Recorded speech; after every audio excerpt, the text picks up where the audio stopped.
Hi കൂട്ടുകാരെ, ഇന്നത്തെ ക്ലാസ്സിലൂടെ നമുക്ക് ഇന്ത്യൻ ഭരണഘടനയുടെ ആമുഖത്തെക്കുറിച്ച് പഠിക്കാം. ഇന്ത്യൻ ഭരണഘടനയുടെ ആമുഖം, ഭരണഘടനയുടെ താക്കോൽ, തിരിച്ചറിയൽ കാർഡ് എന്നിങ്ങനെ അറിയപ്പെടുന്നത് ആമുഖമാണ്.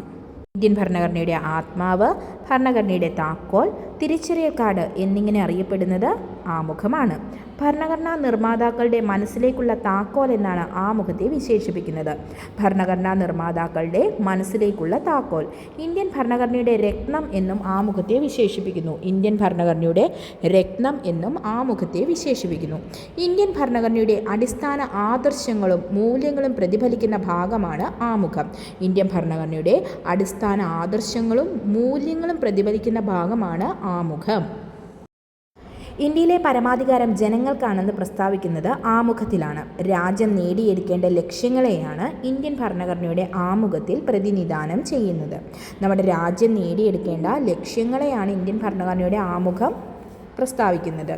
ഇന്ത്യയിലെ ഭരണാധികാരം ആർക്കാണ്? ജനങ്ങൾക്കാണെന്നും ആമുഖത്തിൽ പ്രസ്താവിക്കുന്നു.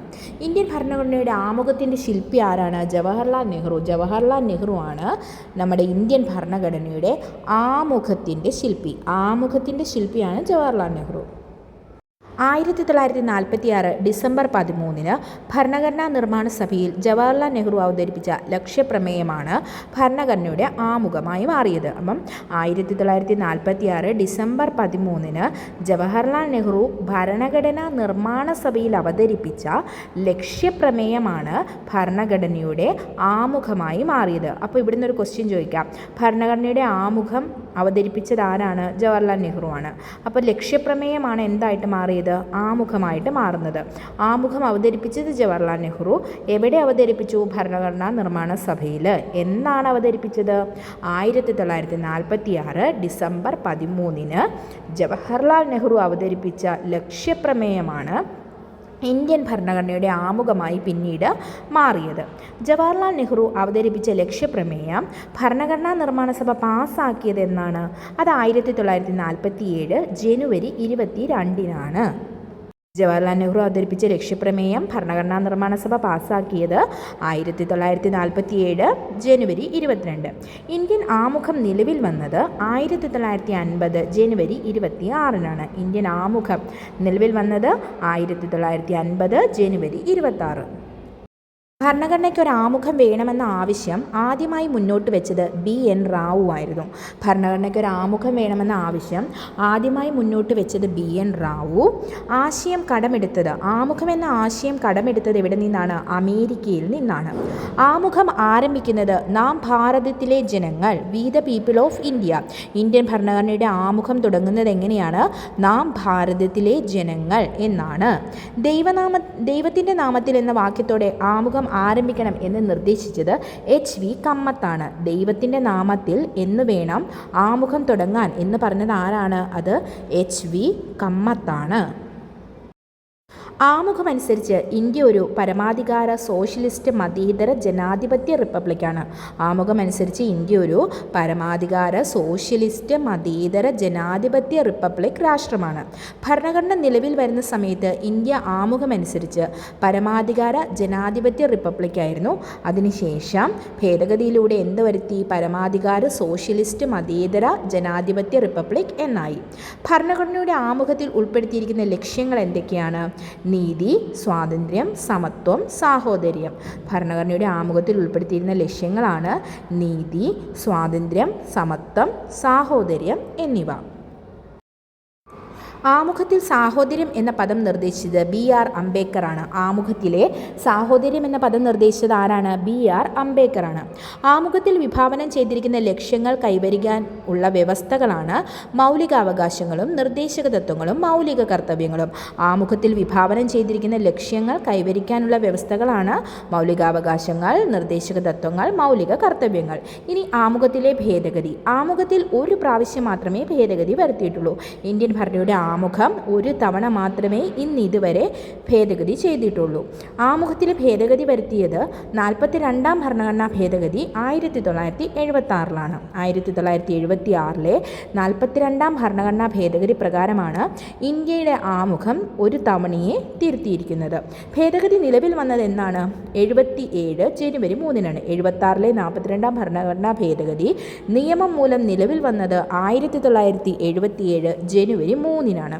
42ാം ഭേദഗതി പ്രകാരം ആമുഖത്തിൽ കൂട്ടിച്ചേർത്ത വാക്കുകളാണ് സോഷ്യലിസ്റ്റ്, സെക്യുലർ, ഇൻ്റഗ്രിറ്റി. അപ്പം 42ാം ഭേദഗതി പ്രകാരം ആമുഖത്തിൽ കൂട്ടിച്ചേർത്ത 3 വാക്കുകളാണ് സെക്യുലർ, സോഷ്യലിസ്റ്റ്, ഇൻ്റഗ്രിറ്റി എന്നിവ. ആമുഖം ഭേദഗതി ചെയ്യുമ്പോൾ ഇന്ത്യൻ രാഷ്ട്രപതി ഫക്രുദ്ദീൻ അലി അഹമ്മദ് ആയിരുന്നു. ആമുഖം ഭേദഗതി ചെയ്യുമ്പോൾ ഇന്ത്യൻ രാഷ്ട്രപതി ഫക്രുദ്ദീൻ അലി അഹമ്മദ്. ഭേദഗതി ചെയ്യുമ്പോൾ ഇന്ത്യൻ പ്രധാനമന്ത്രി ഇന്ദിരാഗാന്ധി ആയിരുന്നു. ഭേദഗതി ചെയ്യുമ്പോൾ രാഷ്ട്രപതി ഫക്രുദ്ദീൻ അലി അഹമ്മദും പ്രധാനമന്ത്രി ഇന്ദിരാഗാന്ധി. ആമുഖം ന്യായവാദത്തിന് അർഹമല്ല. ഇന്ത്യയുടെ ആമുഖം, ഭരണഘടനയുടെ ആമുഖം അത് ന്യായവാദത്തിന് അർഹമല്ല. ആമുഖം ഇന്ത്യൻ ഭരണഘടനയുടെ ഭാഗമല്ല എന്ന് സുപ്രീം കോടതി പ്രഖ്യാപിച്ച കേസാണ് 1960 ബെറുബാരി കേസ്. അപ്പം ആമുഖം ഇന്ത്യൻ ഭരണഘടനയുടെ ഭാഗമല്ല എന്ന് സുപ്രീം കോടതി പ്രഖ്യാപിച്ച കേസ് ഏതാ? അത് 1960 ബെറുബാരി കേസാണ്. ഇനി ആമുഖം ഇന്ത്യൻ ഭരണഘടനയുടെ ഭാഗമാണ് എന്ന് സുപ്രീം കോടതി പ്രഖ്യാപിച്ച കേസാണ് 1973 കേശവാനന്ദ ഭാരതി കേസ്. ആമുഖം ഇന്ത്യൻ ഭരണഘടനയുടെ ഭാഗമാണെന്ന് സുപ്രീം കോടതി പ്രഖ്യാപിച്ച കേസാണ് 1973 കേശവാനന്ദ ഭാരതി കേസ്. ആമുഖം ഭരണഘടനയുടെ ഭാഗമാണെന്ന് സുപ്രീം കോടതി ഒരിക്കൽ കൂടി അസന്ദിഗ്ധമായി പ്രഖ്യാപിച്ച കേസാണ് union of India versus LIC of India 1995. അപ്പോൾ ഈ 3 കേസുകളൊക്കെ നിങ്ങൾ ഒന്ന് ഓർത്ത് വെക്കണം. ഇത് ഇമ്പോർട്ടൻ്റ്. ഈ ബെറുബാരിയും കേശവാനന്ദ ഭാരതിയൊക്കെ എപ്പോഴും ചോദിക്കുന്നതാണ്. ഉപയോഗശൂന്യമായ വാചാടോപത്തിൻ്റെ ശേഖരമല്ല ആമുഖം എന്ന് സുപ്രീം കോടതി പ്രസ്താവിച്ച കേസാണ് ആന്തം Prakash versus state of Haryana 1986 case. ആമുഖത്തെ വിശേഷിപ്പിച്ചവർ എന്തൊക്കെയാണ് ആമുഖത്തെ വിശേഷിപ്പിച്ചതെന്ന് നമുക്ക് നോക്കാം. ഇന്ത്യയുടെ രാഷ്ട്രീയ ജാതകം എന്ന KM മുൻഷിയും ഭരണഘടനയുടെ തിരിച്ചറിയൽ കാർഡെന്ന് NA പൽക്കിവാലയാണ് കേട്ടോ. അവിടെ പൽക്കിവാല സ്പെല്ലിംഗ് മിസ്റ്റേക്ക് ഉണ്ട്, പൽക്കിവാലയാണ്. ഭരണഘടനയുടെ കീനോട്ട് എന്ന ഏണസ്റ്റ് ബാർക്കറും ഭരണഘടനയുടെ ആത്മാവ് എന്ന് M ഹിദായത്തുള്ള, ഭരണഘടനയുടെ ആത്മാവും താക്കോൽ എന്ന് ജവഹർലാൽ നെഹ്റുവും ഭരണഘടനയുടെ ഹൃദയവും ആത്മാവും എന്ന് താക്കൂർദാസ് ഭാർഗവും വിശേഷിപ്പിച്ചു. ഇമ്പോർട്ടൻ്റ് ആണ്. രാഷ്ട്രീയ ജാതകം എന്ന KM മുൻഷി, ആമുഖത്തെ രാഷ്ട്രീയ ജാതകം എന്ന് KN മുൻഷി വിശേഷിപ്പിച്ചു. ഭരണഘടനയുടെ തിരിച്ചറിയൽ കാർഡ് എന്ന ആമുഖത്തെ വിശേഷിപ്പിച്ചത് NA പൽക്കിവാലയാണ്. ഭരണഘടനയുടെ കീനോട്ട് എന്ന് പറഞ്ഞത് ഏണസ്റ്റ് ബാർക്കർ. ആമുഖം ഭരണഘടനയുടെ ആത്മാവാണ് എന്ന് പറഞ്ഞത് M ഹിദായത്തുള്ള. ആമുഖം ഭരണഘടനയുടെ ആത്മാവും താക്കോലുമാണെന്ന് പറഞ്ഞത് ജവഹർലാൽ നെഹ്റുവും. ആമുഖം ഭരണഘടനയുടെ ഹൃദയവും ആത്മാവും എന്ന് പറഞ്ഞത് താക്കൂർദാസ് ഭാർഗവാണ്. നാം ഇത്രയും കാലം ചിന്തിച്ചതോ സ്വപ്നം കണ്ടതോ ആയ കാര്യങ്ങൾ തന്നെയാണ് ഭരണഘടനയുടെ ആമുഖം സ്പഷ്ടമാക്കുന്നത്. എങ്ങനെ പറഞ്ഞത്? അല്ലാടി കൃഷ്ണസ്വാമി അയ്യരാണ്. ആമുഖത്തിൽ സംക്ഷിപ്തമായി അതിൻ്റെ ആശയങ്ങളും അഭിലാഷങ്ങളും അടങ്ങിയിരിക്കുന്നു എന്ന് പറഞ്ഞത് കോക്ക സുബ്ബറാവു ആണ്. നാം ഇത്രയും കാലം ചിന്തിച്ചതോ സ്വപ്നം കണ്ടതോ ആയ കാര്യങ്ങൾ തന്നെയാണ് ഭരണഘടനയുടെ ആമുഖം സ്പഷ്ടമാക്കുന്നതെന്ന് പറഞ്ഞത് ആരാണ്? അത് അല്ലാടി കൃഷ്ണസ്വാമി അയ്യരാണ്. ആമുഖത്തിൽ സംക്ഷിപ്തമായി അതിൻ്റെ ആശയങ്ങളും അഭിലാഷങ്ങളും അടങ്ങിയിരിക്കുന്നു എന്ന് പറഞ്ഞത് കോക്ക സുബ്ബാറാവു ആണ്.